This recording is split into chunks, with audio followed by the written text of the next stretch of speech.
Welcome back, guys. Today we are going to be playing Citizen Sleeper.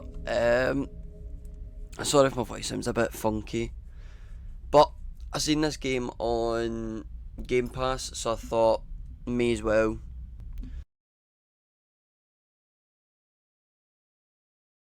I'm going to go with this since it's on the very left. I've got nothing really else to really choose. But yeah, I seen this game on Game Pass, found it to be a little bit interesting, so I thought may as well play it. I don't know if I'm going to do the full game in one episode, like one video, or I'm going to split it, so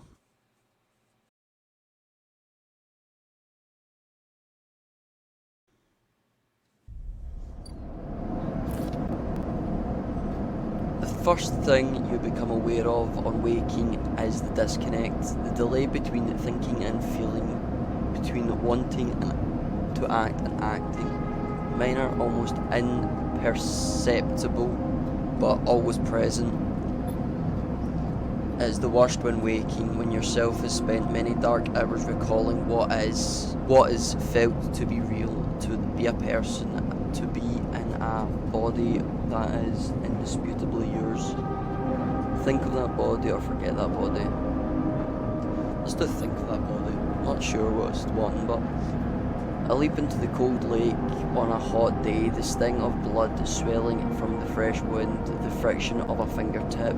All of a sudden, the memories are closer than you thought, blurring as you approach until you can't tell one from the other.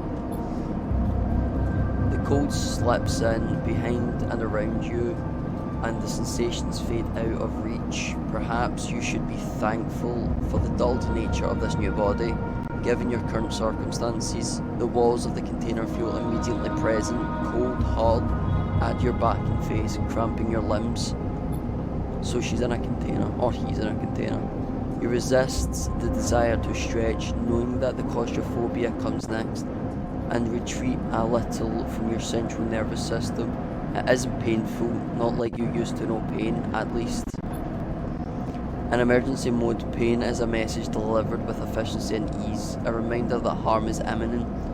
There is no insistent throb with why can't I read? No trembling nerves, just a warning delivered with a banal quality of a digital notification. Right now, there are thousands of them. Remember the plan, remember others.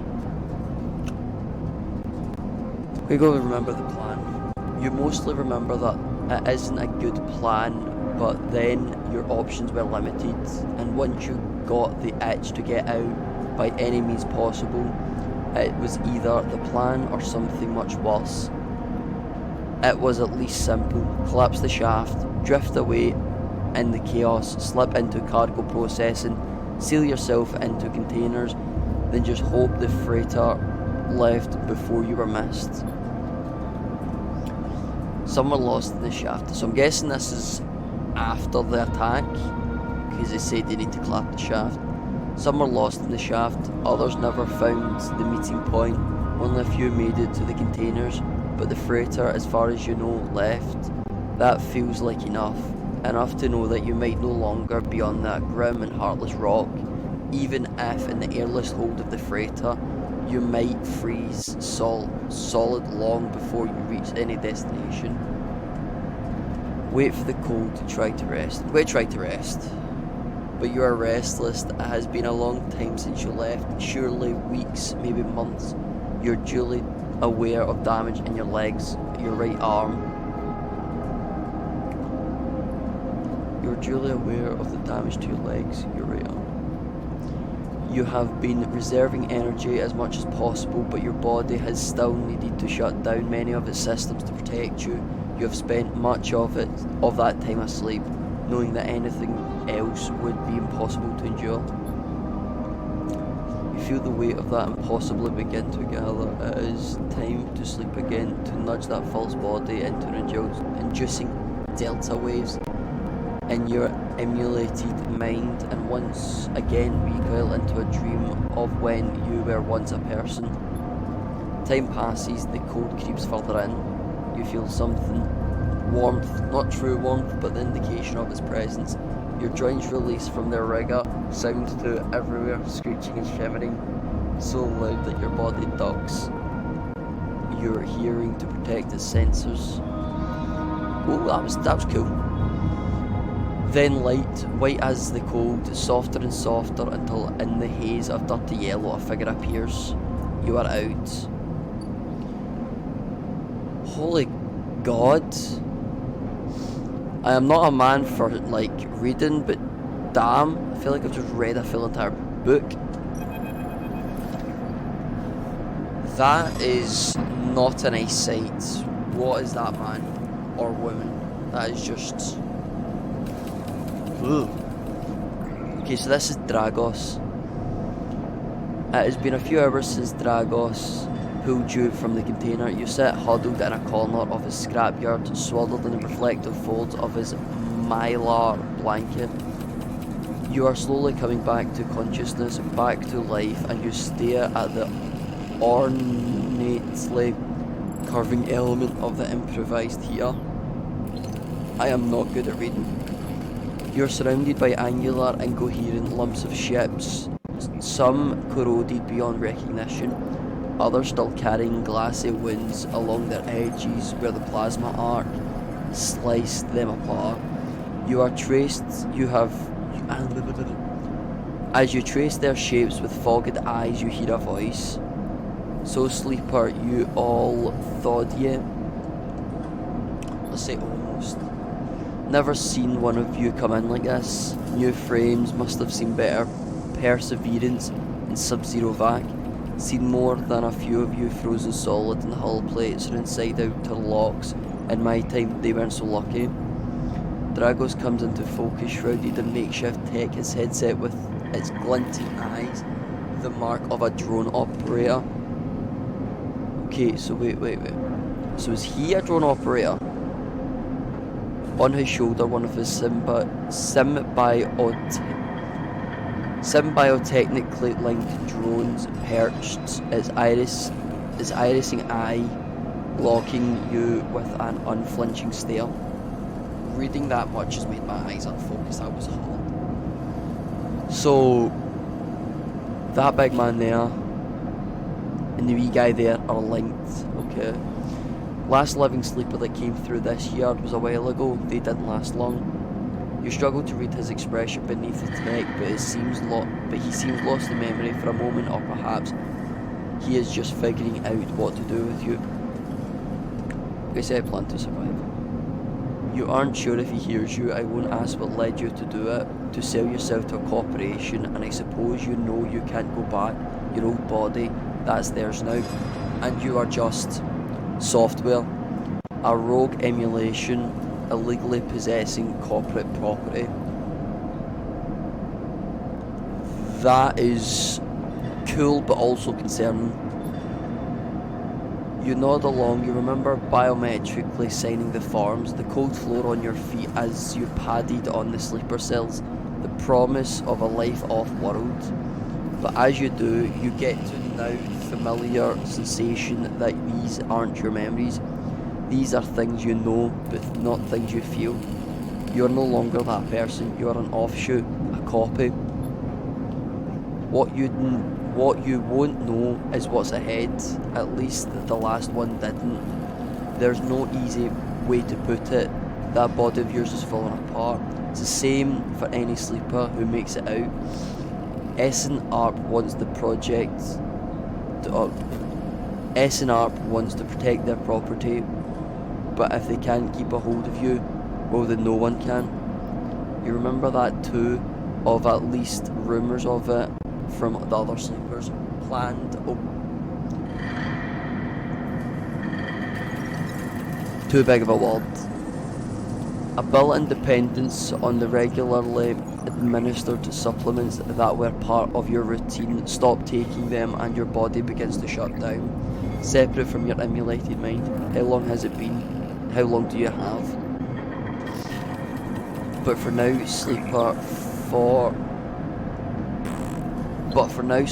you are one of the lucky ones. Dragos glances up and away. towards the glassy dome of the yard. The Eye is the best place you could be right now. The Eye. The station, you'll see it soon enough. Dragos impatiently shifts his weight. Look, I've got things to be getting on with. He chews off. There's an old freight container I've been using as storage out in the shacks. We haven't been pulling in much valuable scrap these days, so you're welcome to it. Something wells up inside of you, emotion, fatigue. You shakily get to your feet. Alright, you head up there. You look like you need some rest. And with that, Dragos stalks back into the wrecks, his drones already converging at the rusting hull.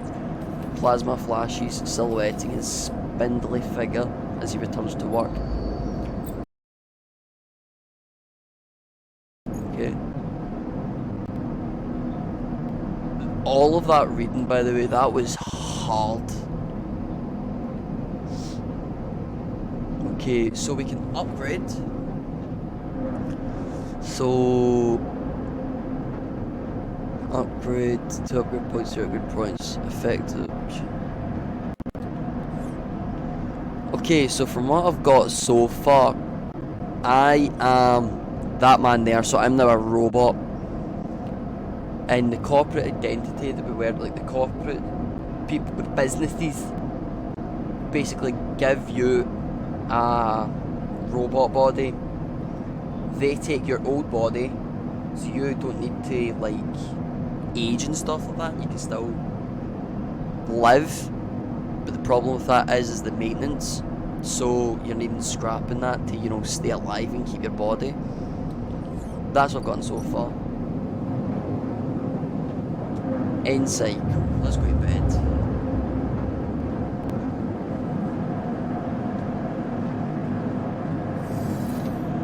You wake up curled in the corner of the container and begin slowly assembling the world around you. After all this time, you still find this body, the one you wake in now, strange and disjointed.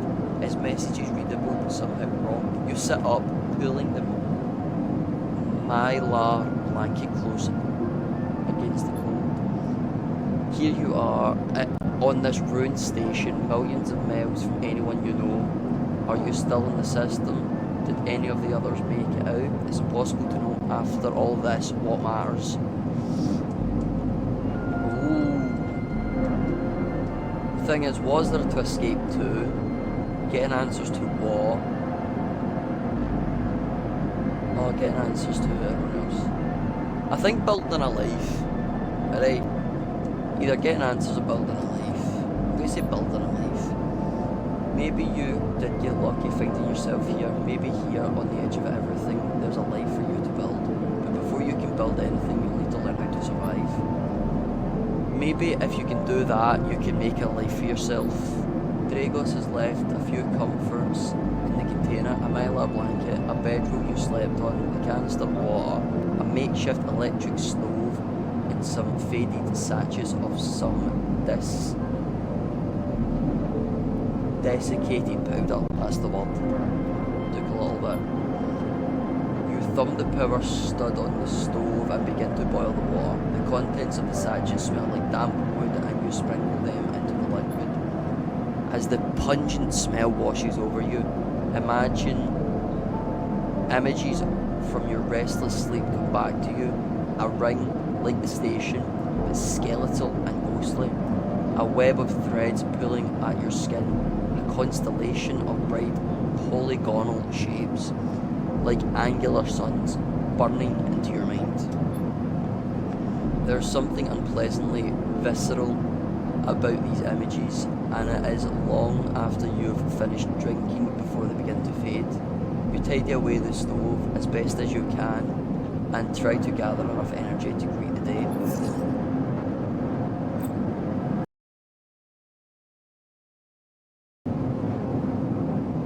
Oh, okay.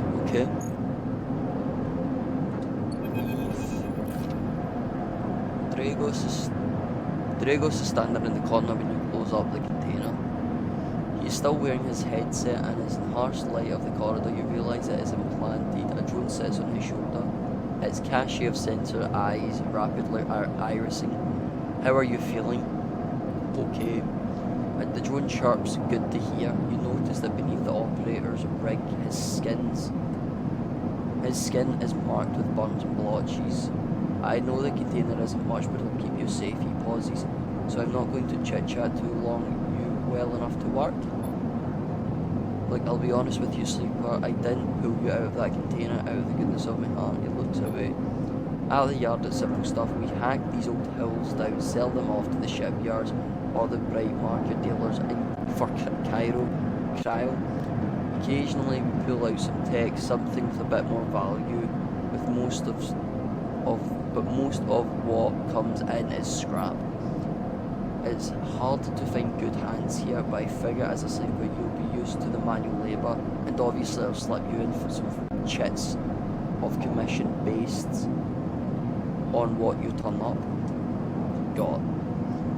He shuffles. I believe chits are like money, so you can buy things and upgrade stuff.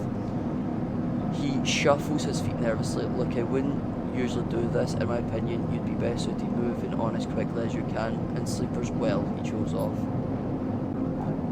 But things being the way they are, for me at the yard, he pauses. I need help. Happy to. Okay, he pauses, thinking of something else to add. Look, just come down to the yard when you feel fresher. There's plenty to do. I'll do. He nods distractedly and turns to walk away, and the drone's hopping along ahead of him. See you later, he calls back. Okay, so you've got the home. Okay, so it's D-pad to turn. There goes the yard. Home. Let's go to the yard.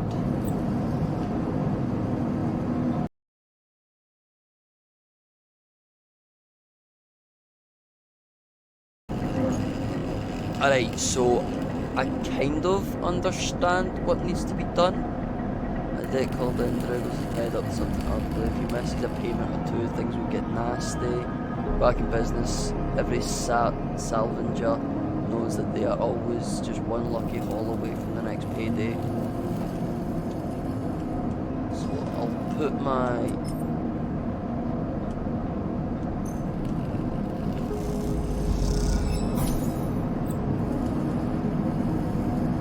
clocks at this.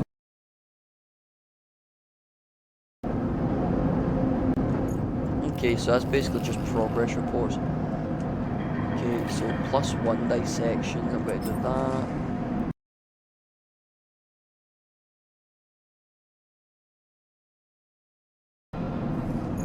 Okay, so if I press LB, we pay Dragos, survive.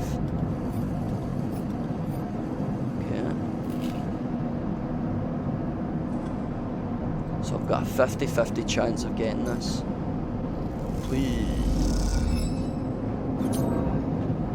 Fuck. Did I get it? No, never.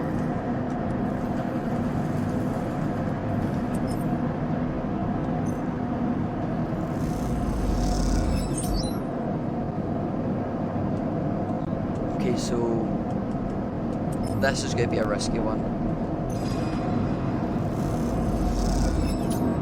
Oh, I got 5 Cairo, thank fuck. So because I don't have any more rolls, there's nothing to do in the yard. So wait, it's over here. Oh, assist a shipbuilder. You don't have connections, but you do have skills. Okay, I have no more.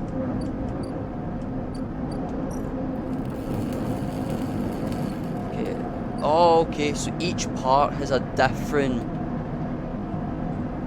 like, not level up, but like, you have different things you have to do. So let's see what's here.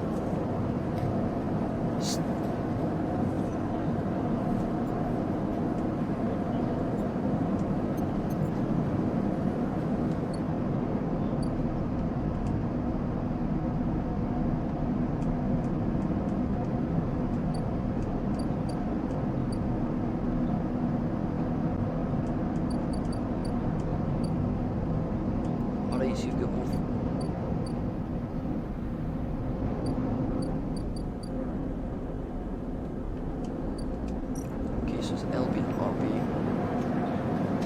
watch. Getting to know the Rustina doesn't just mean new places to visit, it means keeping an eye on your rivals too. Oh, okay. Find a doctor.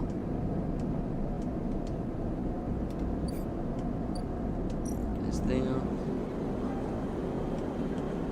The Bright Market is...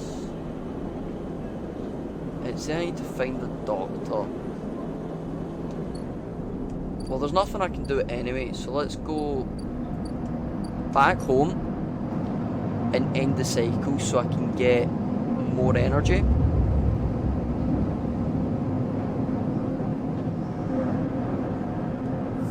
I hope this time we don't wake up, instead we go to the station next shift.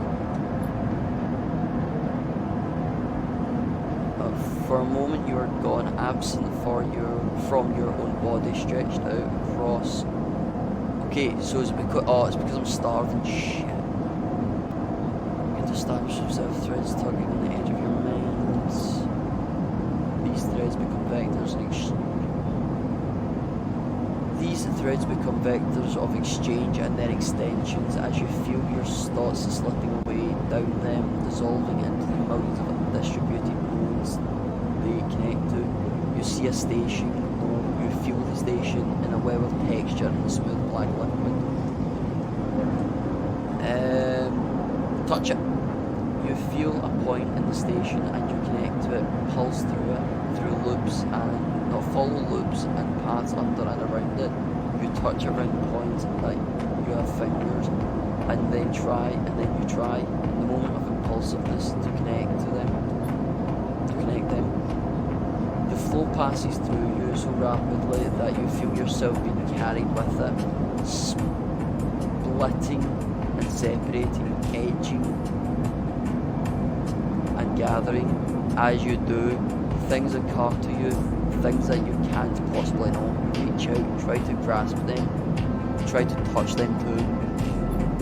You notice a tugging feeling pulling you down insistently, as if it were a small child. Somehow if it was pulling in two directions at once. You look down. All of a sudden, everything shuts off.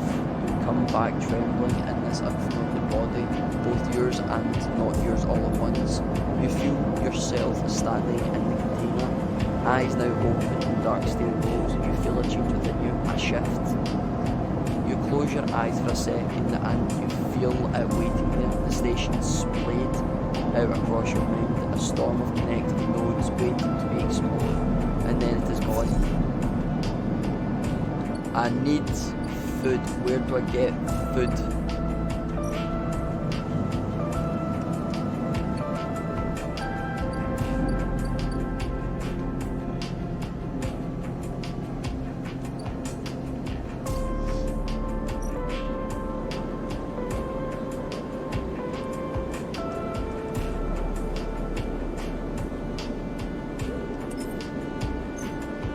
I need food.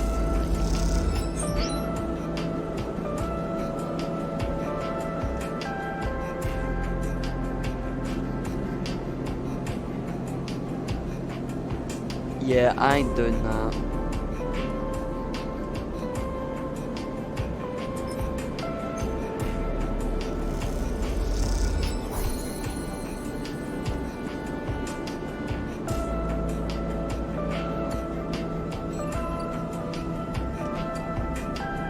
Slum Doctor. Oh my god, street food. Oh, I need food. Imphis is busy, his broad face uplit by the makeshift gas burner in front of him. With precise, delicate movements, he lays thick chunks of marinated fungus into a dented wok, his other hand idly tossing the metal bowl of sliced vegetables in some red flicked dressing. The smell is incredible. You watch as he fulfills a set of orders, heaped in the fungus with a bright salad and deposed into plastic trays. A stack of chips rattled on his apron pocket as customers file past the burner handling overpaid. Approach. You join the queue, which is mostly made of off-duty salvagers. Vac suits unzipped and rolled down to expose stained vest, grubby mods and lattice of skulls and tattoos. They discuss up the best foods on the eye, the best drink, comparing notes on black market dives. Their words cut through the heavy spacer slang. Eventually it's your turn and you shuffle to the front. Emphas speaks in a deep tone without looking up. First try is free. Thank him. The smell is almost unbearably strong as he cooks, the earthiness of the fungus laced with something so spicy the smoke makes your eyes water. The heat from the burner is like a bonfire and your skin hardens in its glare. I know you sleepers, Emphas says while he cooks, his deep voice but clear. A hard life, a lot of stories. He glances up from beneath his cap with piercing eyes. I know. Tell him a story. You begin to tell him about your journey on to the eye and he nods as he cooks, his eyes never leaving his work. You tell him of the confusion, the pain, but also the sense of possibility and the sudden arrival. You tell him the cold and dark of the container and the endless cycles spent within it. Now it seems you tell him like some dream that you once had but can never forget. You tell him that the eye excites you and scales you, and you are unsure where to walk, where to look, what to do, eventually you tail off, running out of words. He places a plastic tray of steaming fungus in your hand. Next time we talk some more. He smells, but next time you pay. He slams a heavy hand against the button on the burner side and shuts it off. The roar of flame and this impressive heat fades. Next time then, sleeper. He waves you away and begins to oil the walk. Before you turn back to the alley, you notice a geometric patterns of circular scars across his forearms, each surrounded by the constellation of glinting pin marks. You walk away, and as you do, you take a bite of the rich, spicy delicacy. Delicately sweet fungus. Your taste sensors light up like a fusion reactor. You'll be back. Finally, we have food. Okay, let's speak to the doctor, because this will up our condition. Next comes the call from the enforcer at the door. You shuffle down the flicker hallway towards the open apartment door. You keep your head down and your shoulders high in the queue, trying not to bring attention to yourself. You are thankful for the tip-off that the doctor was operating out of this place, but now that you are here, you aren't so sure. The gang enforcer on the door, the flickering light strips, the decaying hab block, they have all made the long queue a test of your nerve. But your options are few, and without a supply of stabilizer, your body, well. You suppress a shiver and shuffle forward to the front of the queue. You try to find something to distract yourself. Don't look at the enforcer, because then you'll get pissed off. You lean against the door frame and look into the apartment. The entryway is dark, punctuated by the green indicator and stacks of sealed containers. You lean in and see amber light filtering through the far doorway, screened with plastic sheeting beyond which blurred shapes move. The slap of the enforcer's palm against the doorway jerks you awake. Wait your turn, he growls. All dick. After a few moments, a feature pushes through the doorway, and you catch a distant voice. Send the next one in, Toshiro. I'm guessing Toshiro is the enforcer. The enforcer jerks his head and you slip inside, passing through the dark entryway and pushing through the plastic sheeting on the far door. The room beyond is bathed in warm light. A floor-to-ceiling transparent panel gives the room view of the bright market's sealed roof and buzzing traffic above, and for a moment you are transfixed by the motion. He looks cool. What's his name? Sabine. Come in, calls a sharp voice, and you see a silhouetted figure turned away, replacing the plastic sheeting over the frame of a simple folding bed. You make your way across the room. The figure turns, and as they do, you see an expression of confusion flash across their features. They open their mouth as if to speak. They blink and then quickly regain their composure. Please sit, they gesture to the bed, then turn to an open case of tools on the table. Speaking. Oh my god, why am I having issues? My eyes are getting very tired. Oh. You sit. Sabine turns a compact diagnostic scanner of some kind in their hand. They hold it to their eyes. Remain still, please. Their tone is clipped and businesslike. You stare ahead, still dazed from their expression. When you first entered, fear, recognition, sadness mistakably etched across their face. How long have you been at the station? They asked, the scanner still on to their eye.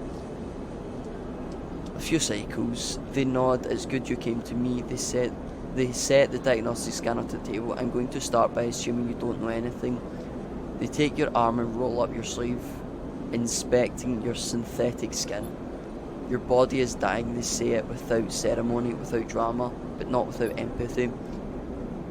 S&R doesn't like to see its proprietary technology let loose to prevent bodies like yours, frames as they call them, from being stolen, repurposed, or in your case escaping. They built in a process of so-called planned, too big of a word, how do you say that? Obsolescence. Wow. Frames decay rapidly when not regularly injected with stabilizer, one which S&R remains the sole producer of. They'll look up. Sound familiar? Yes. Good, that may help. They swap to your other arm, running some thin metal device over your skin. You feel your forearm tremble. I'm sorry, Sabine says, and you are unsure if they mean for a cold touch of the metal or something else.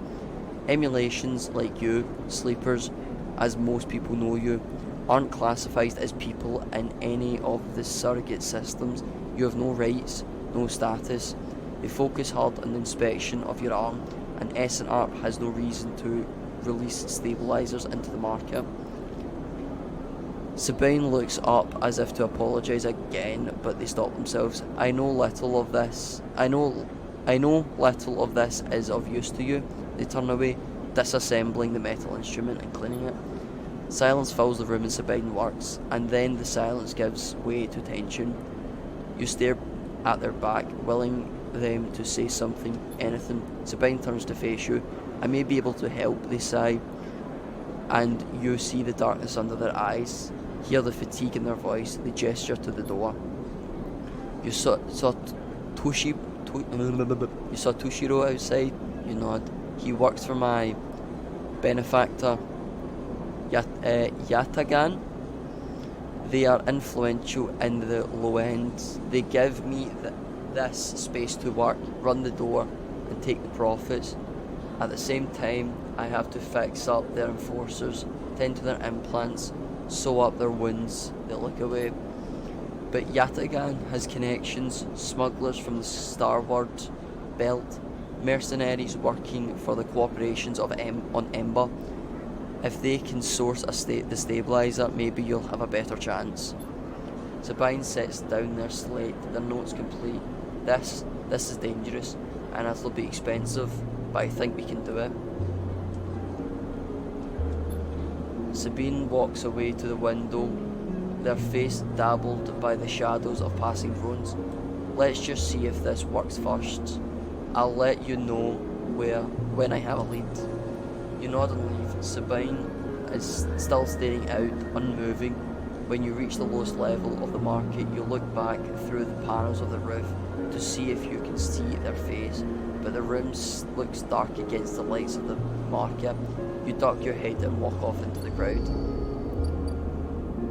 Okay, so I'll wait for Sabine to acquire a stabilizer, okay? Anything else for me to do?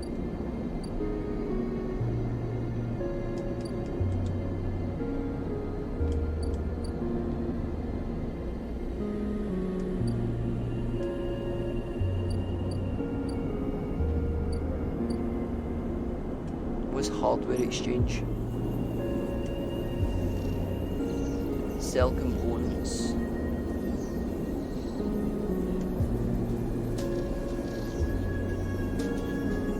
No, that's gambling essentially. Come down. Oh, Dock B2. I should do that.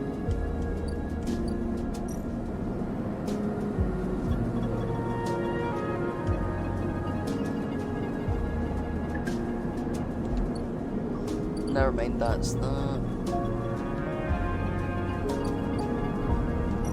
Anything I can do here? Nope. Okay, so that's just different things.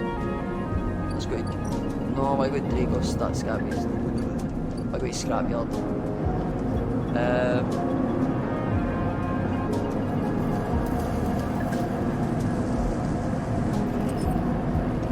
Start action.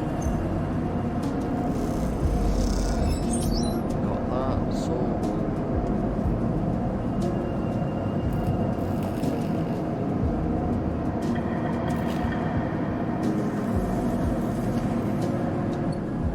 Okay, so I've got nothing left to do. Is there anything down here? But... Okay, I can do that tomorrow. Like, once I've finished a cycle.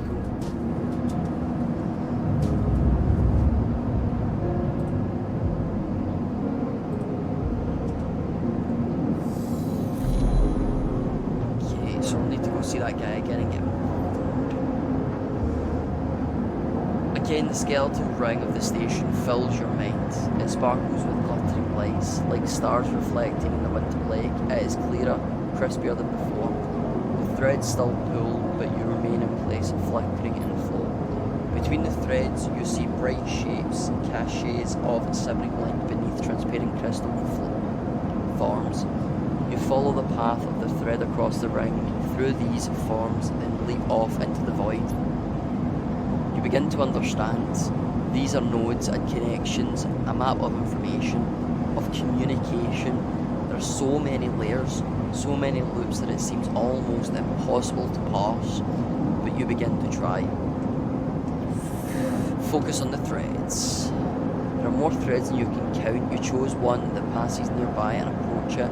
As you inspect it, you understand that you instinctively chose the word thread when you first saw them. They are not a single line, but rough, fuzzy things waving from data strings of all kinds. Threads and nodes, passages and puzzle boxes. The threads and nodes pass. Oh, okay. So like nodes are like... I'm trying to think of like a thing. It's like wires and connectors and stuff like that. Passages and puzzle boxes. One leads to another. There are so many here. So many answers, so many questions. All you need is to do is follow the paths and open the boxes. You look out across this ghost landscape of exchange and see an opportunity. But then that insistent tugging again, pulling at you. You look down again and see two lines, two threads pulling in different directions, as if they're tied around you.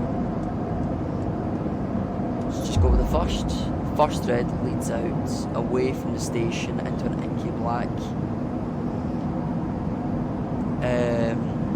Someone out there is tracking you, hunting you, following the thread to you. They are in a ship, and the ship is approaching even closer with each cycle.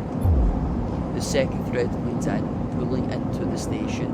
Your gaze follows it, and this time you see something, a sphere, shimmering above the strange angular body. A pulse shoots out from you, passing over you like a torch beam, testing you, tasting you. It's a bit zesty. Your eyes open, time is short. So we're getting chased by the big bad people. Someone out there is tracking you, following your trail. It is not okay.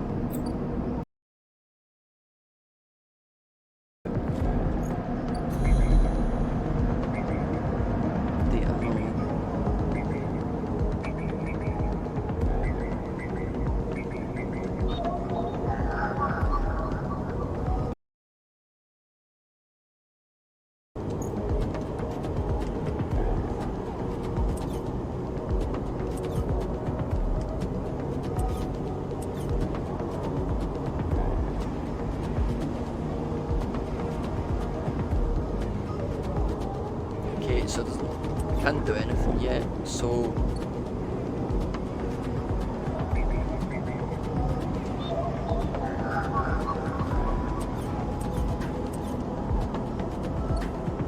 Oh, it's something I need to match.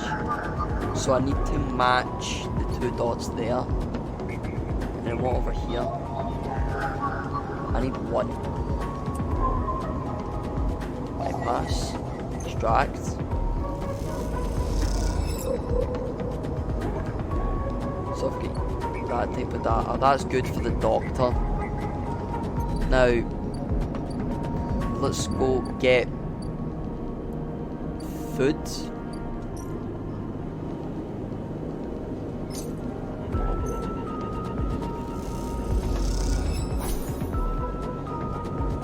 That gave you a lot of food.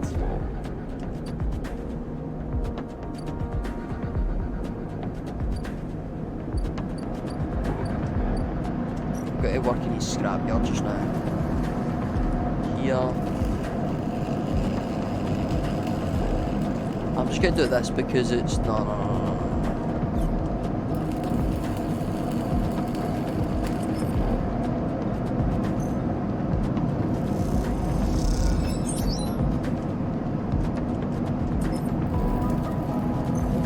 Please. Yes.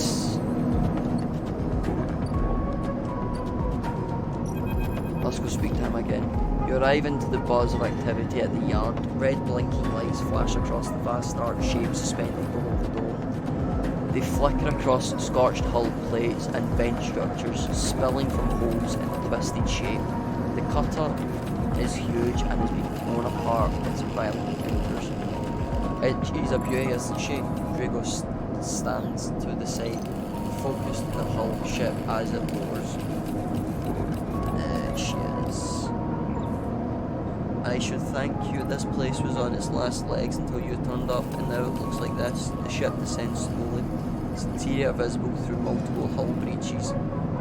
You struggle to gather the same enthusiasm as Dragos for the monstrous craft. You can't help but think of what happened, what became of its crew. What do you mean? He glanced at you and managed to convince or salvage your friend to give it to me on credit. That's what happened. Credit? We may have done well, but we can't afford a down payment on this one. Pats you on the shoulder. Don't worry, we'll make it back as we chop this beauty up. You sigh, but Dragos doesn't seem to notice. The ship creaks like a caving iceberg as it reaches the base of the yard. Dragos is visibly excited. I know I said you shouldn't stick around, but I'm gonna need help with this one. The drones start crawling over the hull, their lights illuminating flashes of dented hull. Watching you wonder if you arrived in a similar fashion, locked inside that container. The wreck of the Essen Arp freighter lowered into the yard like a corpse ready to be butchered. Or was the container delivered to Dragos on its own, a womb for your rebirth into this strange station? You shudder. Perhaps if you learn something about this ship, you might be able to trace the path that led you to this yard. Dragos sneezes your shoulder. Dragos squeezes your shoulder. After these past cycles, I think we are up to it. What do you think? You see the fading name of the ship emblazoned on its side. Winterlight. Let's do it. He claps you on the back. Glad to hear it. Come back in a few and we can make a start. A real beauty, Dragos repeats. Perhaps just to himself. You take one last look at the shattered ship as the drones start cutting, and then slips out of the yard, feeling suddenly cold on an empty passage. Oh my god, I've got an upgrade point! Tutorial characters and upgrades. You've completed your first drive. Each drive completed unlocks the upgrade point to spend on your upgrading your character. Access these by doing blah blah blah blah.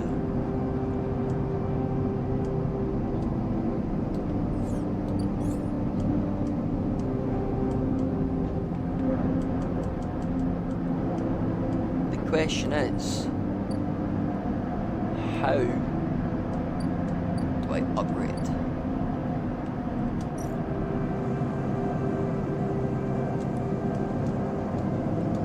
I need to do that. Let's go to bed though for our cycle. That's what I'm doing next cycle, is the scavenger part.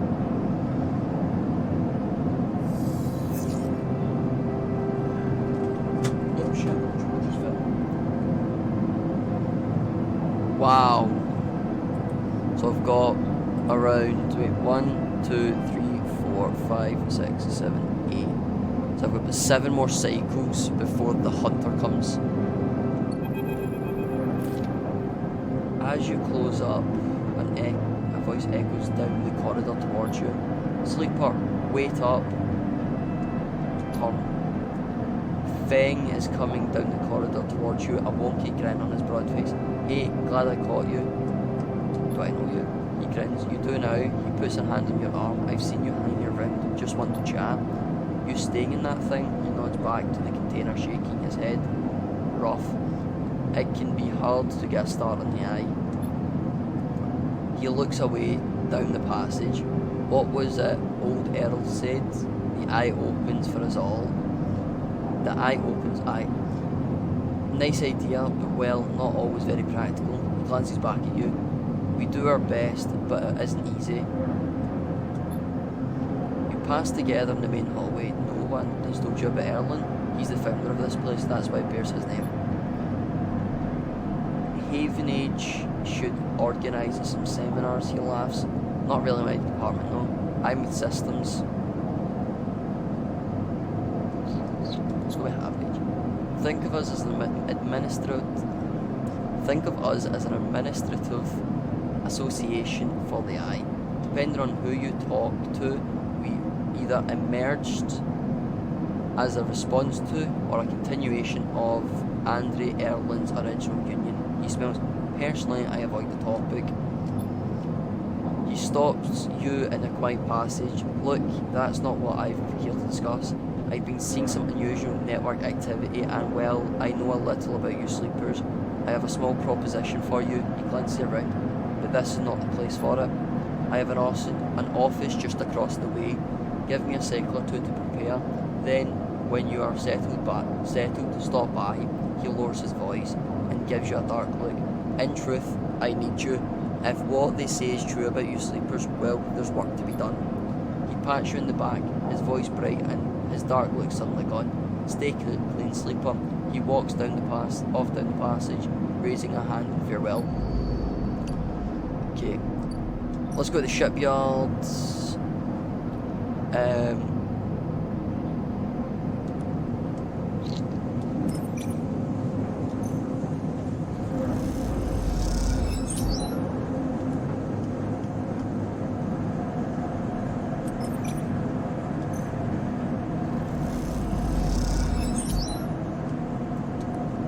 I'm just going to put everything into this. Shit. Now let's go all the way back up here to food.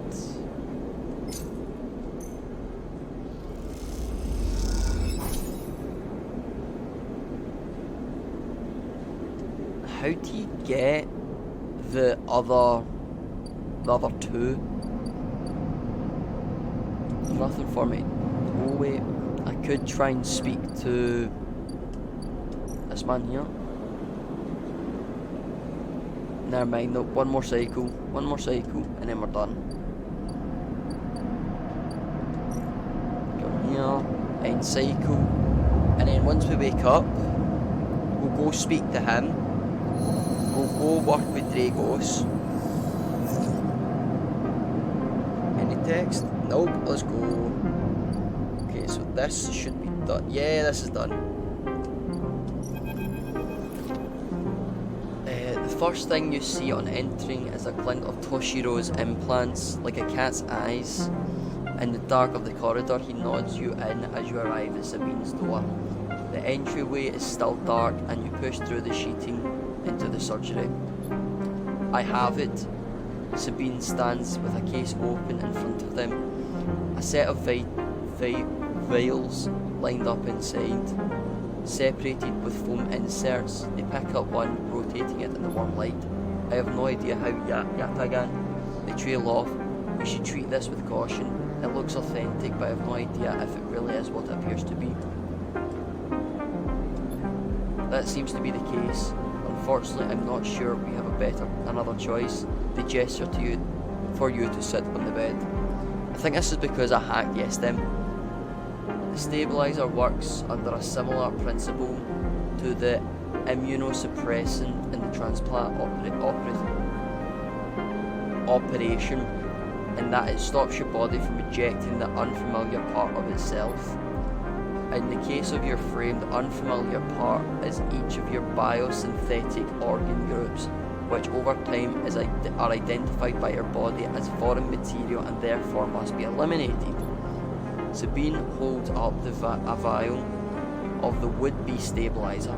However, unlike an immunosuppressant, the stabilizer doesn't do this by limiting your entire immune system. Instead, it re-encodes your biosynthetic organs with a new protein chains which act as passcodes within your immune system. This stabilizer refreshes your passcodes, keeping your frame and rejecting all of its own organs. Which means the stabilizer should be able to encode any organic and biosynthetic matter to be accepted by your immune system. They glance away. At least if the stabilizer is genuine, the only way to know for sure is to inject the vial. They begin readying the syringe. I will start with a small dose to limit the risk. Okay, let's do it. How are you sure? Sabine cracks the glass neck of the stabilizer vial and uses the syringe to extract a fraction of the liquid. They tap the syringe and you watch as if any sign might emerge from the clear liquid. You barely feel the needle. Your frame registers an initial injection but with little response. A sensation begins to spread from the site, a fizzling, trembling wave that disperses through your arm with incredible speed. Your vision goes white, and when it returns, Sabine answers encased in shards of sparkling light that slowly fade into darkness as you settle back against the bed. You swim into darkness, muffled noises, and like an argument heard from underwater, prickling waves of cold. When you sit back up, Sabine is sitting in a chair by the window, facing away from you, backlit by the glow of the state. Awake? Yes. The stabilizer is genuine. They sit down beside the bed. I don't know how Yatagan acquired a case of this stuff, but they did. Sabine looks troubled, distracted. You should rest some more, but you're going to have to do that somewhere else. They gesture to the door. I have other patients. Sorry. Sabine nods towards the case. I'm afraid I can't offer you any more doses. You're going to need to pay for your next dose. Silence fills the room, and they return to the glowing slates, looking around the room. It seems different somehow, as if things have moved or shifted. You wonder how long it's been, how long you've been out. Sabine? Nothing comes free, sleeper. Remember that. Remember to get to your feet and wander out into the hallway. The queue stretches down the flickering corridor. Toshiro stands impatiently by the door and fixes you with a glare as you leave. You lower your gaze as you stumble past, somehow faintly aware of the station spinning beneath you. Okay, so I just need to go to him when my condition goes down, so I don't need to go there often. That's at least good, okay?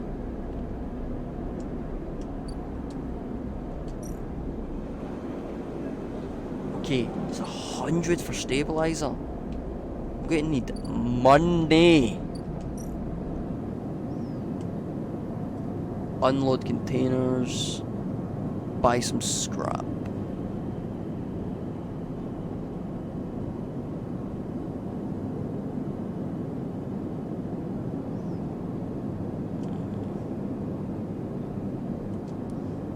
Do that with that, because I'm just going to get 100% for it. I get energy.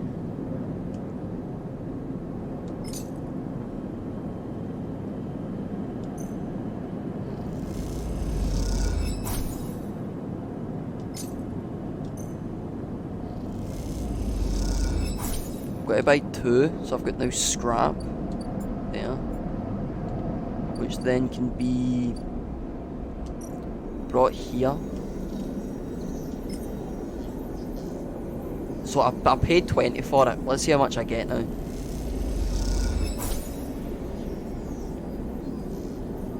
That was shit. I literally lost money there. Alright, let's help this man first. Sleeper thing catches your attention as you approach the Havenage.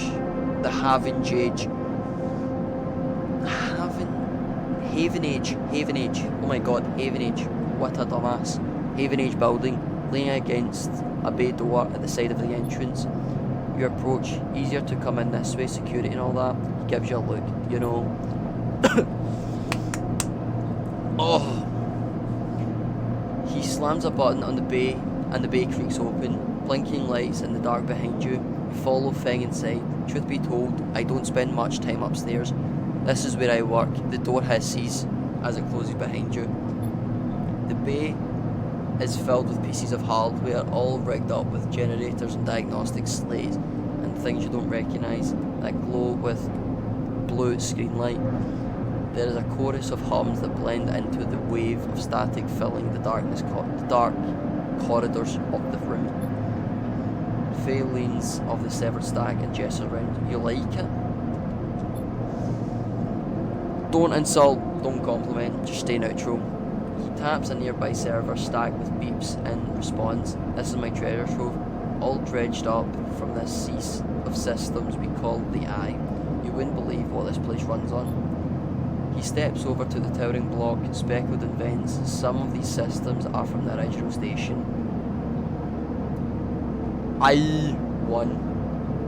The one Solheim built. We've had to invent new components, repair things we've never built, reverse engineer entire subsystems into existence. Residents here look up at the Eye and think they are seeing a constant and concrete reality, but this place is a system of constant flux, decaying and growing, collapsing with new configurations. He walks down between the hardware stacks and you follow. We are keeping this place alive, but also remaking it into something new, dragging it away as those corporate origins. He stops. At least that's what I'm trying to do. He turns back to face you among the flickering machines humming all around you. I know you can see this too, Sleeper. You can see systems and sections. You can't you? I can see it. It makes sense, right? You are between here and there, between the people and their systems. You light this place up like a beacon. That's what I need. You glance at the lights around you, and as you do, they seem to flicker. You rein into your follow. To realign, to follow your gaze, Fane notices it too. I'm guessing being a beacon isn't always ideal when you're on the run though. He pats you on the shoulder. Maybe I can help with that. There are a lot of old growth in this place, subsystems I can see, access protocols lost in time and decay, secrets, a shitload of secrets. With your help I can unlock this place, break off those last ghost limbs of corporate control. He lowers his voice below the hum. Even in Havenage there is old growth. Those whose roots trace back to those bad old days. You help me dredge up the past and I'll see what I can do about that tracker of yours. He winks. What do you say? I'm in. Feng pumps his fist and claps you on the shoulder. He meets your eye. You won't regret it, Sleeper.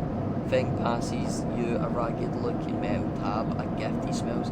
It's a solemn cipher. I dug it up from the depths of the station. Slot that into an old network gate and you'll be able to pull out all kinds of secrets from the nodes inside. He walks you back to the front of the bay. Start by bringing me whatever you can turn up.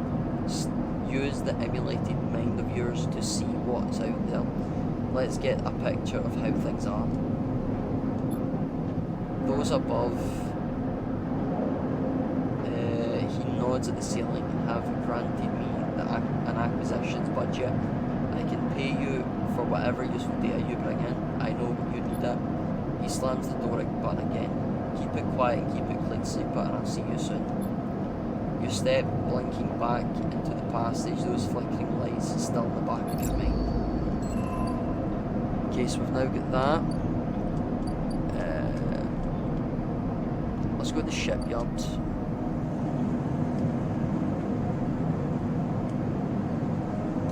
Is this the shipbuilder?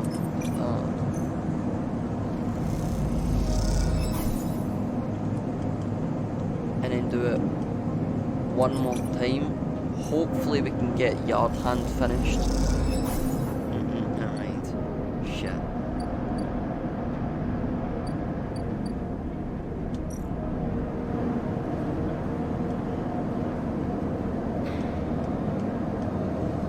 I might do that later.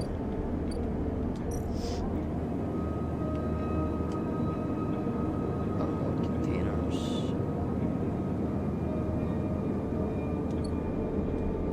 Okay, so I can get money for that. Okay. Bedtime. End cycle.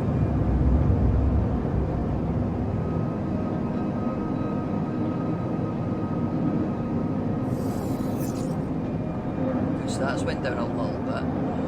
Let's go. Okay, so that's how I get it. If I keep my vials up, I can do a lot more now. I can come here, do this.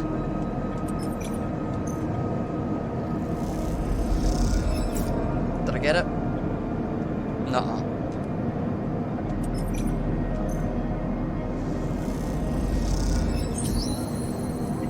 So, yard hand works now.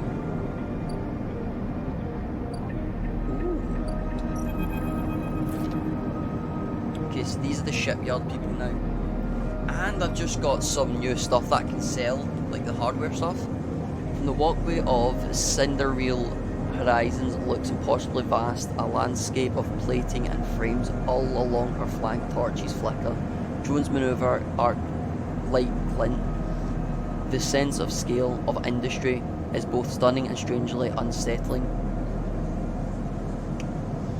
I feel so bad for them. Oh my god. How small is that kid? She's quite beautiful, I think. Shipyard worker and his daughter. Okay. You turn and see a figure of little way down the walkway, leaning on the railway. He is thin, ragged, his work gear poorly fitted and loose. The torches of the Cinderreal Horizon flicker in his eyes as he turns to you. Lem, he leans back on the rail, revealing the kid standing beside him, staring out at the ship, and this is Mina. So the shipyard worker is Lem, and the kid's Mina. Aye, Mina. Hi, he replies plainly, then shifts a little closer down the rail. Mina stares and tucks herself behind Lem, who dutifully picks her up. Mina looks down from Lem's chest, a dark brown eye twinkling among the rough material. You working her then? Lem asks eagerly, gesturing to the vast ship, or just admiring? He shifts Mina's weight to his other arm. I'd say working. Me too, he flashes a Haven Age pass. I knew it as soon as I look at you. I mean, he stumbles a little with his words, not wanting to be misunderstood. I mean, you look like a worker. She's Mina and my ticket out of this place. Your escape vector, so to speak. You haven't heard? Anyone who takes a Haven Age contract on the Surreal Horizon has entered into a draw from transit support crew. He smiles. We won't get to sleep on the journey though. But a couple of decades of service will be nothing for me, and Mina will be able to. Mina, if it means landfall to a new world, he winks. Someone needs to stay awake to keep this thing running. He straightens up, stretching his back. That's a colony ship, friend. Cellus Foundation is sending thousands of to settle a system well outside the reach of the core worlds. It'll be a totally independent colony, no surrogacy, no cooperation.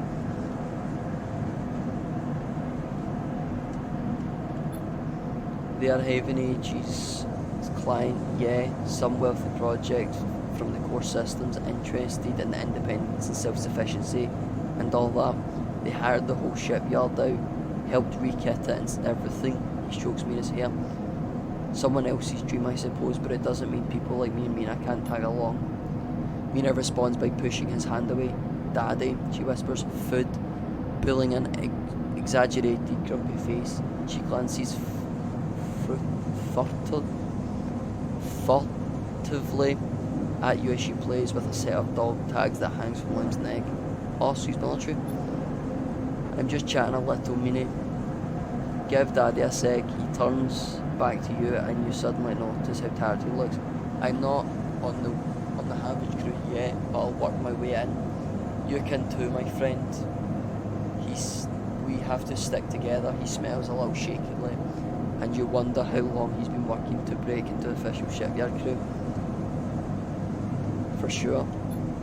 He looks out at the sidereal horizon as if trying to pull energy from those flickering torches from the vast hull. We gotta hold out, okay? You aren't quite sure if he's talking to you. That's how it works. Well, he stares out. Mina catches your eye curiously. She straightens up and meets your eye. Daddy loves me, she says stubbornly.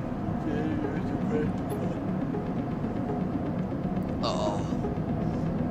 Lem smells and lifts Mina. That's it. We hold on. He smells sheepishly at you. We're just a couple of softies, isn't that right, Mina? He sets her down, standing by his side, and she clings to his leg. Gotta feed this one. Pats her back. Maybe see you on a shift, huh? He turns and then walks her down the walkway. Away from the shipyard, you see them talking, and then moments later, Mia turns around and stops. See you, robot. Her shout echoes down the walkway, and she flashes you with a parting smile before running to catch up with Lem. You watch them a little before you turn back to the possible scale of this Cinderreal horizon. A ticket out. More drive, okay. Wow, okay.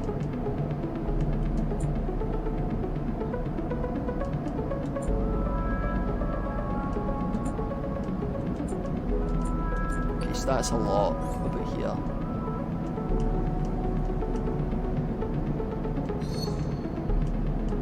Oh, this is how you do it, okay. Use scrap components in home to repair condition. I'm not going to do that yet. Transfer intercepts.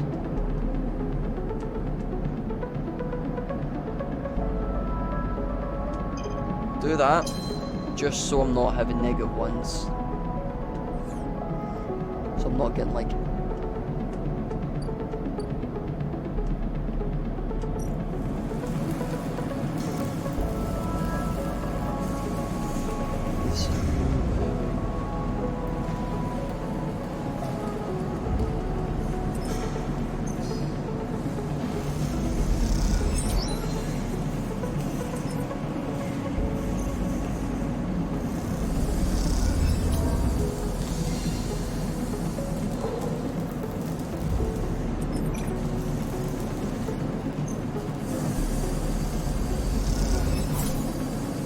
Okay, so ship spots the horizon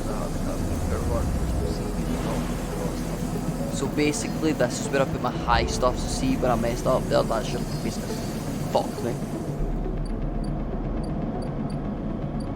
But let's go get food. Come here. Buy food. That's good. Then go here. To then sell components.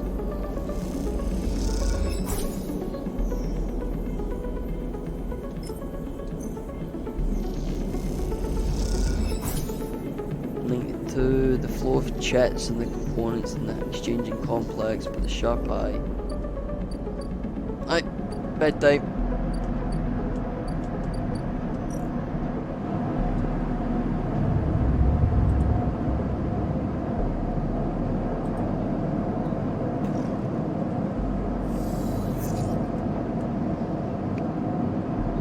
hunted, so okay, yep, so we need to start working on the hunted thing. That is starting to...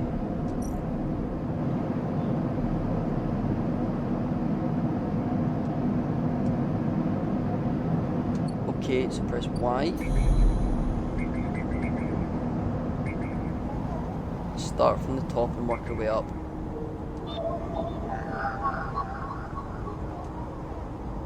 Put one halvage cipher. Okay.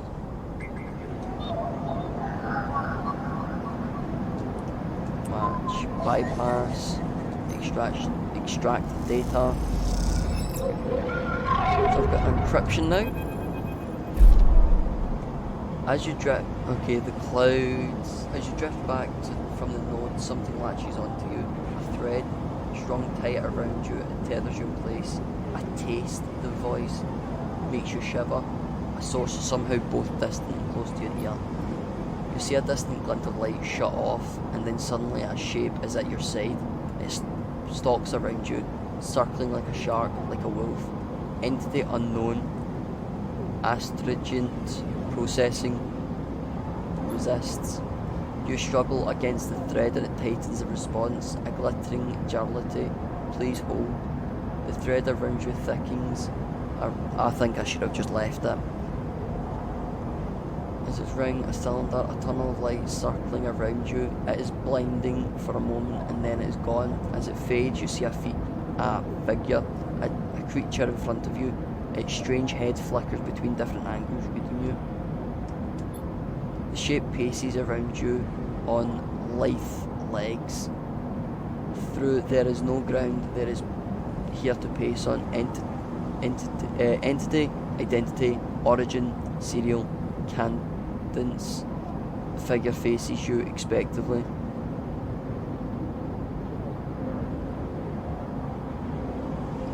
Should I tell him or should I stay silent? Refuse you with the figure. Rotates, blackish signature, of and not of. A tempting interface as the figure speaks, more threads begin to spiral from its head.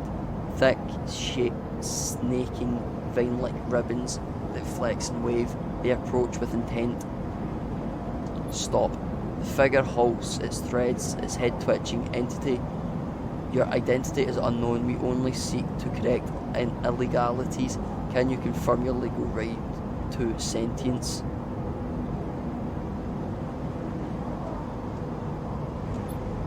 Incorrect. You are an entity. All at once, hunters' heads are directly in front of yours, blocking your vision. You stink of their taste. The one that's sealed from the sealed dock. Hunter shimmering with fury. I will find access. I will interface. An entity hides in the Rotbunda. You are his puppet. Hunter extends a razor-edged thread. I will not be diverted from my task. It glows with murderous intent. You lash out with all your force, not a physical strike, but a spike of interference, leaping out like a tip of a spear. Hunter stumbles, shifts, separate, wake up. Your eyes open, blinking back into the station light, shaking with fear.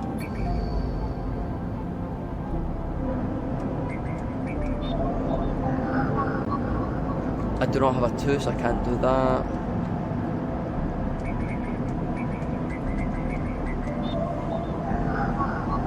I do not have a 1, so I can't do that.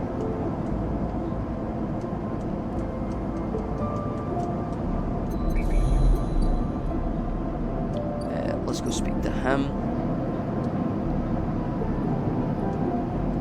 Oh, he stole my wee thing, you wee dick.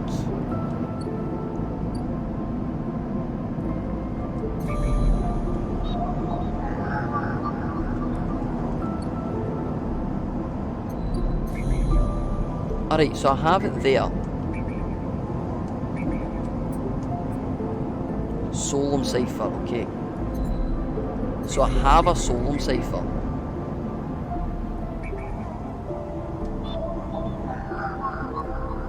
I need a havage cipher. Sweet.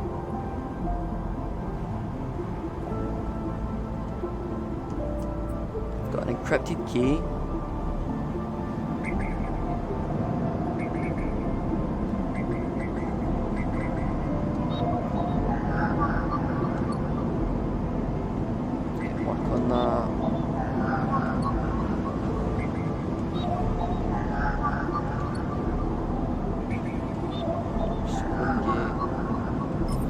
go. Start action. Access to S7 gate.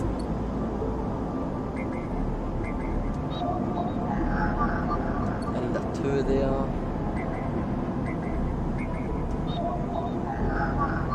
I need a 1 there.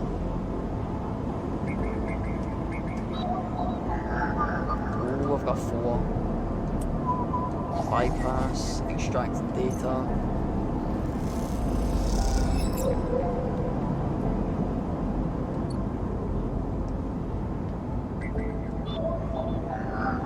I need a 3, I'll have a 3.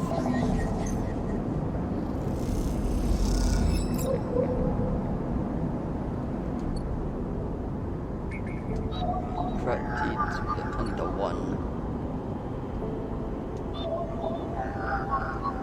I need a 1.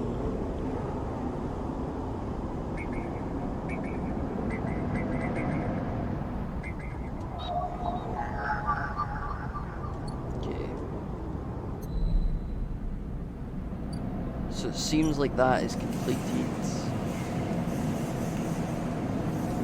Yeah.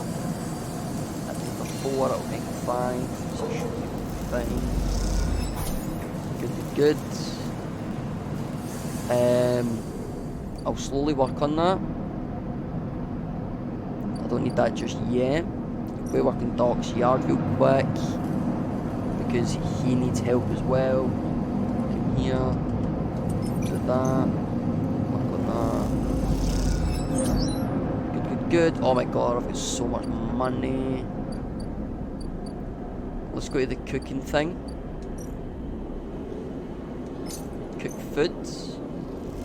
Get it to max.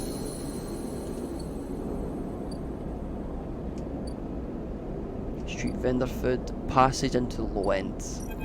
Let's see this first. Sleeper, Enfys calls out to you, a booming voice that echoes through the corridor. Tell me a story. He throws a handful of chopped mushrooms into his wok, the fire leaping up to meet the oil. I see you. Circle in, circle out, but never speak. Tell me a story. Any kind. He pauses to drizzle some from the plastic bottle into the wok. But one of yours. He looks up to you, nothing stolen. You pause, the spices rich in your nostrils, and think about the kind of story you'd like to tell Enfys. You look at Enfys, the listener, and imagine he has heard it all before. Perhaps he would like to enjoy a strange story, something with some spice. Tell him about your dreams. Tell him a ghost. Tell him your dreams. All sleepers, you tell Enfys, had dreams. Some were simple memories left over from the emulation process that had become tangled up in their minds and would come out when they slept. It wasn't rare to hear about a sleeper in their dorm sleep and cry out in the night. But your dreams, those grey skeletal after images of systems and structures, of threads and patterns, weren't like the others. They weren't memories of nightmares.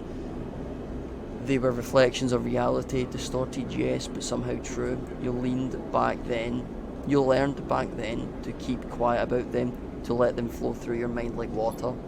That was until now, when you arrived at this place. Now your dreams colonize your waking life. They slip behind your eyelids with every blink, and now you understand they weren't dreams at all, but some processes of interfering and speaking of life, of living in another world. Oh my god, why can't I read? Of living in another world that flows through this one like smoke through air. You tell him that you do not know if there is a reason for your dreams. Perhaps your reason, it is just some side effect or particular quality of the frame you inhabit. But whatever it is a gift, and you hope to make use of it. Cypher finishes cooking and squints a little at you. Sleeper, he smells. You are quite the storyteller. He eyes you, and you realise that he is trying to gauge how honest you have been in your story. Enfys passes you a meal he has cooked, and you take it gracefully. As you eat, he talks, a natural exchange. Thank you, Sleeper. That was a fucking waste. I just eat. Thank you, Sleeper. He looks around at the empty market. But my time is done today, and I do not want to keep you longer, so I will make a proposal. He gestures at the plastic boxes of ingredients stacked behind the stall. These are good enough for most, but some told me a story that made me think. A couple cycles ago, they said that across the gap in the Greenway, flesh mushrooms grow. Have you heard of this? No. Neither have I. But I trust the one who told me this. Emphasis began packing up his things. Can you bring me some? I cannot cross the gap, and I worry about leaving my things behind. He smiles. I'm sure a storyteller like you can handle the trip. I will prepare them for you, and if you wish to tell it, be an audience for another story. Agreed. Good, booms Emphasis. Then I will wait for you to bring them. Emphasis slides his walk away and straightens up. I will prepare a recipe. Then, Sleeper, good luck with your foraging. You turn away and walk back at the main market. Rich taste of Emphasis food still lingering in your mouth. Stories of food, you think, a trade that seems more than fair. What's the lower end?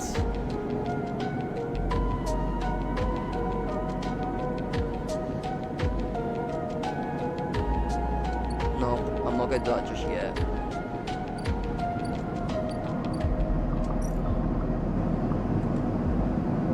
I really need to start cracking down on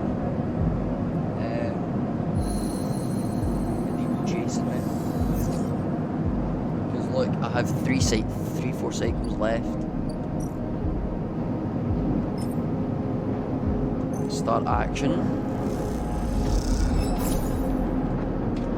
Don't have another one. Really need another one, that's the thing. 1, bypass, extract. What did I get? Encrypted key. I don't need an encrypted key. 2 in.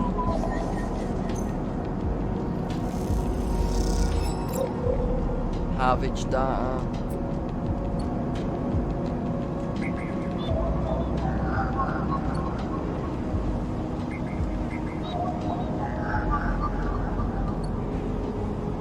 Seems I've got the Havage data. Does this mean I can go in?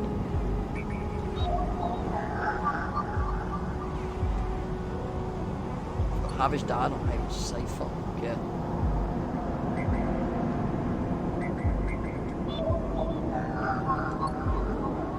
So everything I need left is a 1, a 1, a 2, a 1, and a 2. So everything basically like is shit. Dog 4. That's nearly got stuff. Draco's Yard.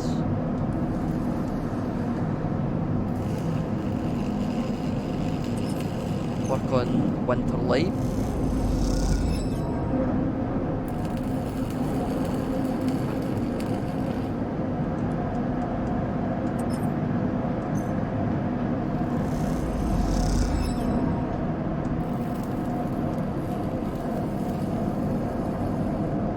So I've done that.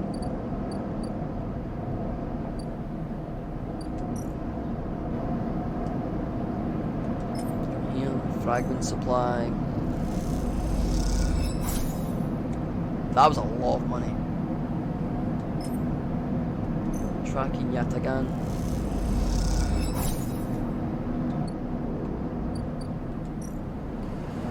I think those were the right thing.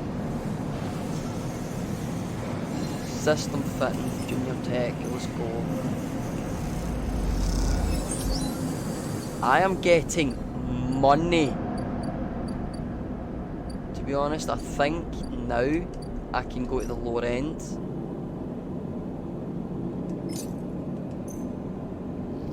Hopefully this toll I don't need to pay every single time.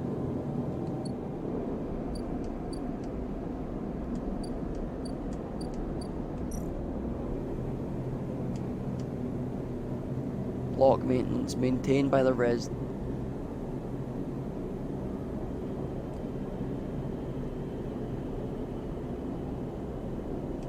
Okay. So that's something I need to work on, is the low end. Come back here, end cycle. Once I've end cycle, I'll get 1s and 2s. Once I get 1s and 2s, I'll be able to go into the other sides. Bastard. I need a good 2.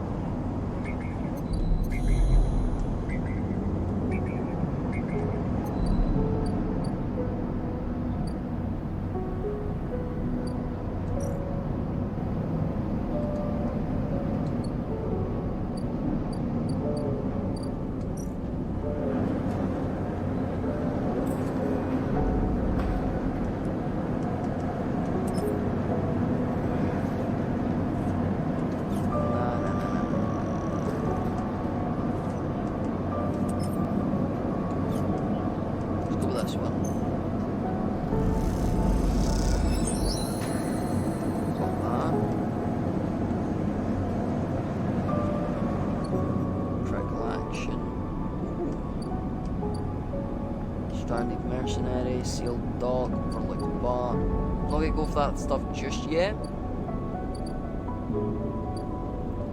I might need to buy that.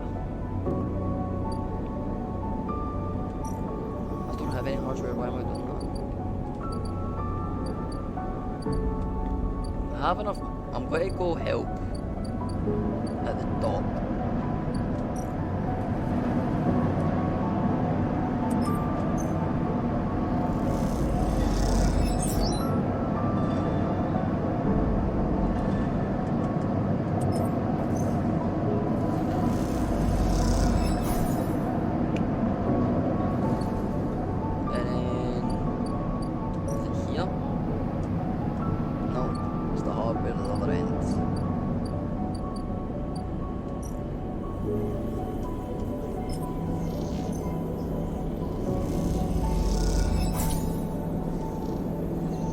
What does it mean by the flow of chits and components in the input exchange complex?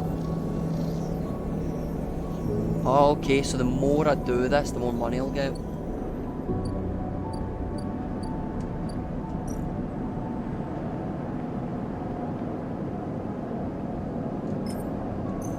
Okay. I have 2 of these bad boys. Unlock that now. What about this? Let me thank you. What's this? Get a drink. You're unsure if your frame can metabolize alcohol, but this fungal drink fermented.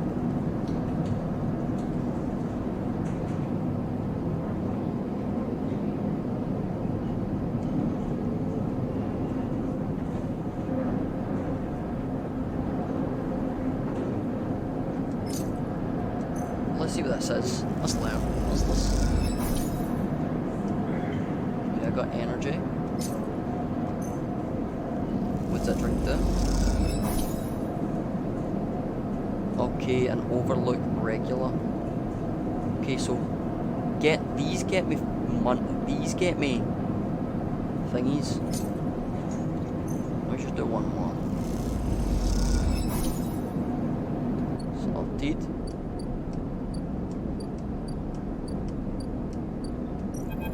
Oh, there's a mercenary. Ankita. Hey, you want to earn chat? Ankita stands beside a huge pile of tied together hull plates. She stretched out her back. Her shoulders bulged beneath her flight suit. Sure. You cross the docking concourse as she begins to split the plating into 2 bundles. What is it with this place, she asked, and she lashes the mashed plates together. Everyone wants their cut. She straightens up to an imposing height. Her armor plates creaking and looks you up and down. Don't try anything, alright? She taps to the butt of her sidearm. You don't want to have to put anyone else down today. Good, she pauses. Look, I'm not usually let's just say my temper's been a bit short lately.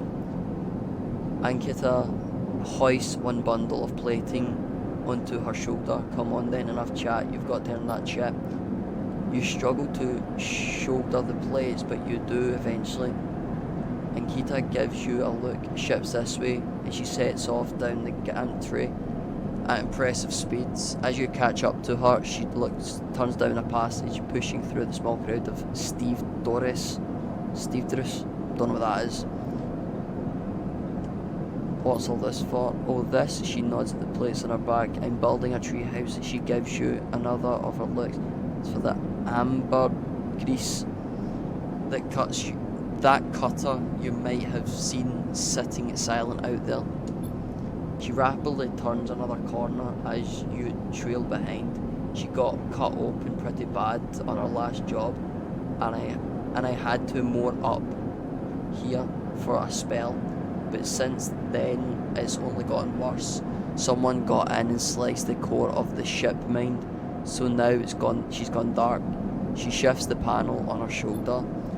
The upshot is that I'm short one ship mind, with a ton of repairs to do, and the rest of the crew signed off the moment they got wind I'd be stranded. Oh yeah, it's been a time.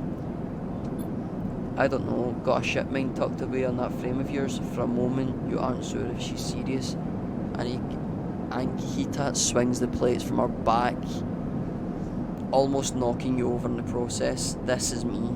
She hauls the second bundle off of your shoulder. You're the first person I've met here that's actually been considered helpful. She pauses, chewing the bottom lip. Look, you want to help? Come see me. I need a hand putting Amber back together, and you don't seem like the type to try anything stupid. She passes a bundle of plates through the ambergris outer lock and then turns back. Just don't be spreading all this around. Annika throws you a couple chits. Consider it a bonus for not trying to grift me.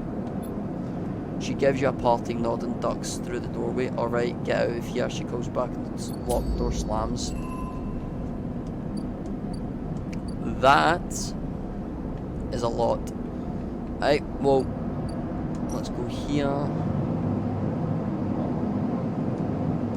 Complete active.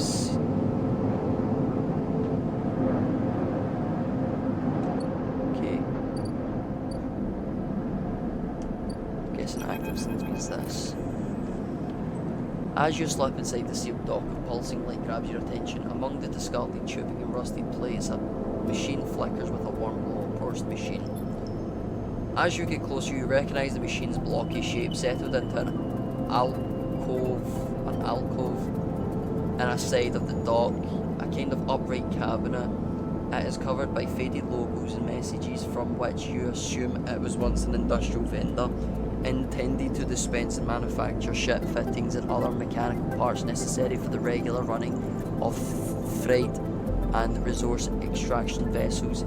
The manufacturer is listed as Neovend, and you remember an advert from long ago squeezed among all the off-world recruitment drives that assaulted every planet-born citizen, which chirpingly sang the song over and over. You wipe a layer of dust from the cracked screen, thinking of the contractors squeezed by their own corporate employers to pay for every bit of minor maintenance on their rented ships. Enter your registration, chirped a pre-recorded message, catching you off guard. Press some keys. You reach for the keypad and something begins whirling. At first it sounds like servo motors starting up, but it quickly becomes a whisper, a whining, then a multi-tonal voice that emanates from Neovend. Entity, they hiss, speak with me. Who's there? Pardon me? There is a squeal, almost like some strange mechanical swallowing or intake of breath, before the machine speaks again. I have a need of you, you have a need of me. That squeal comes again, and you see that it is the 3D printing apparatus of the upper part of the machine resetting into place, so that each time the servos can be orchestrated and produce that whining voice. That's a lot of reading, man. You are in danger. Danger? Machine creates. You are marked for deletion. Entity Hunters tracks you, and the screech rattles through the empty dock. You remember the strange head, the figure, the threads closing in. The Hunter protocol, they taste your signature. The sudden whine sets your teeth on edge. You have seen them. This is the gift of the emulated mind. You close your eyes and the skeleton of the station starts to thrum. Emulated minds are adaptable. Move where neurons cannot. The mechanism resets. But emulation makes you a target. How? Hunter searches for illegal entities. Neovin screeches, you are sentient, therefore illegal. The servos judder and vending machine casing as they reset. Hunter searches for me too. Also, hide in this machine. You look at the ruined vending machine, an unusual hiding place for sure. A counter hunt can counter Hunter, but need entity outside machine. A light flickers, need you. A screen attached to the vending machine with a swiveled arm comes to life. It displays a flickering map of the station, ghostly threaded with the clouds. Points along the rim glow in deep red. Hunter is always gathering too much data. Must build nest. Explain Neovin. Masters are gone, but continues hunt. Must bring this data. Raid its nests. Why can't you? Hunters will find me, then killer will come. The machine trembles with effort. I cannot leave machine. Connections must remain closed. Bring offering. Save self. Neovin says pointedly. Mutual needs means a friend. They conclude, tired of the conversation. The whirring amplifies and then suddenly drops as mechanisms within the machine click back into place. The glow fades and you are left stood in the dark of the sealed dock. The whirring voice ringing in your ears. Okay, so they are ones I need to take on. I need a two. I need a one. Now because of that, we go here.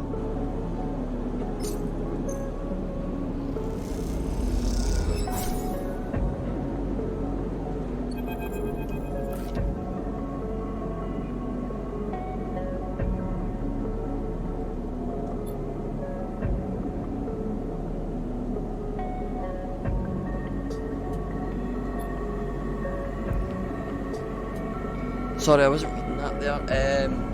You hold the cloudly film up in the hand into the light. It is perforated with an ornate pattern of holes. You can make out the word along the markings. Passkey is an entry key to somewhere. Inspect the handle. The metal handle is worn and pitted, but you can see a set of numbers imprinted on it. 207F, and then crudely scratched into the handle on some later date low end. For a moment you consider going back to the surgery to return the key and then quickly think of it. Did Sabine want you to have this, or Tosh will pass on a message? Time to head to the low end to find out.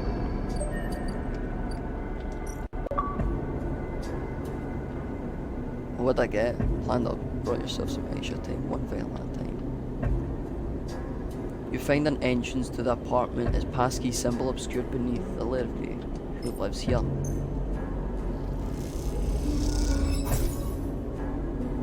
I have no money. As you push the door open, the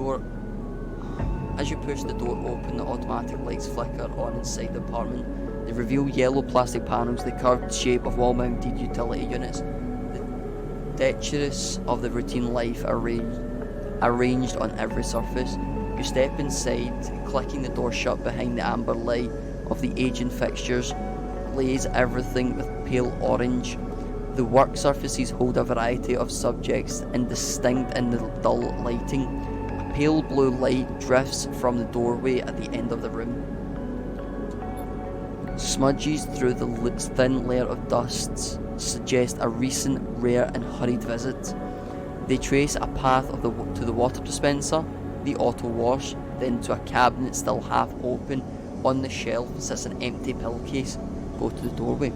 You cross a cramped utility room with its auto wash dispenser, water closet. Towards the doorway. Through the doorway is a dark, warm room, lit only by the faint glow of a terminal screen. Inspect the room.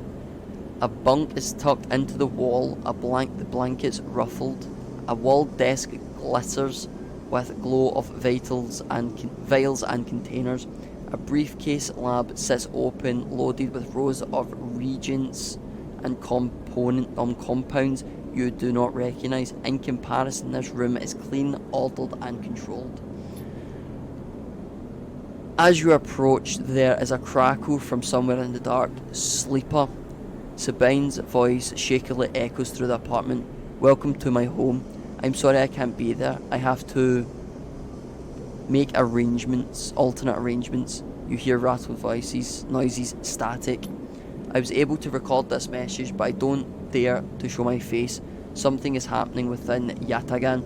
I no longer trust them. Their voice becomes distant, slipping behind the background noise. I have something to ask of you. I want you to get me out. Yatagan was supposed to hide me, to protect me. After everything happened, I was desperate, and then after that, I was too tired to care. A noise, like waves, passes over the recording, but I'm done with it now. I want out, screw the debt. But I need insurance, something I can hold against them. I have my suspicions, but I can't be sure. I need information, and as you know, you need me. A pause. Something clicked in the dark. This isn't a threat. You have to understand my position here. Another pause. I know sleepers. I have been here before. I can help you, but not with Yatagan's noose around my neck. Give me data. Give me information. Get me something that I can use against Yatagan. Then I can get out and you can get what you need. Please. Waves of static cut into Sabine's voice. Bring me here to my terminal. Get me to it when I can. You look around the tiny room and try to imagine Sabine living here, working at that desk, sleeping in the bunk, blinking into the terminal in the dark, and recording cuts to static. The recording cuts to static, filling the room with its white hiss, then silent. Access to it. You sit in front of the humming terminal and hit a few keys. Sabine has left an access port open, but the rest is encrypted, locked away behind passcodes. It seems Sabine might not trust you as much as they want you to think. Who does Sabine need to hide from, and what debt does he owe to Yatagan? You try to assemble the pieces, but too many are missing. The only thing you know is that without stabilizer, your body will die. You glance at the briefcase lab on the desk, its glassware glinting in the dark. You turn away and leave, the door clunking shut behind you.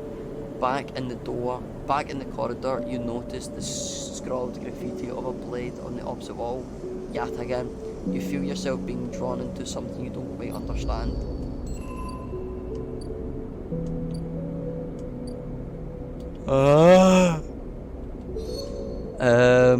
Let's upgrade. Work on digital interfaces. Use strength. Approach problems with awareness. I'm going between endure, prosthetic skin, sunbathe, dissections allowed energy recovery at home.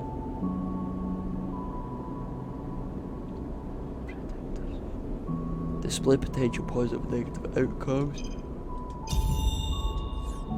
Oh.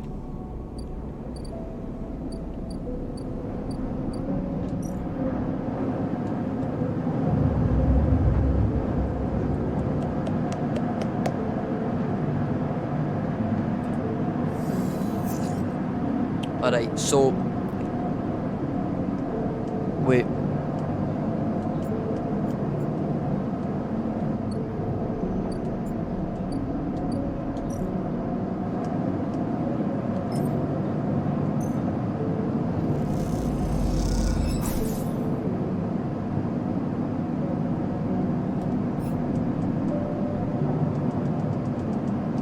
We have a lot of things to do. Okay, so I am going to end that video, the video here. I know this is not like a game that I'm usually playing, but I seen it. I thought it would be fun, something new. But if you also enjoy it as well, please tell me in the comments, because I'm going to start trying to make videos like these that are not usually like the games I was playing before. But if you've liked the video, please like and subscribe. It's the best way to support my channel. If you do subscribe, remember to click the little bell, so you can be notified when I do post videos. And other than that, hopefully I'll see you in the next video, and I hope you all have a good day. Bye bye. Look at you now, you're alive.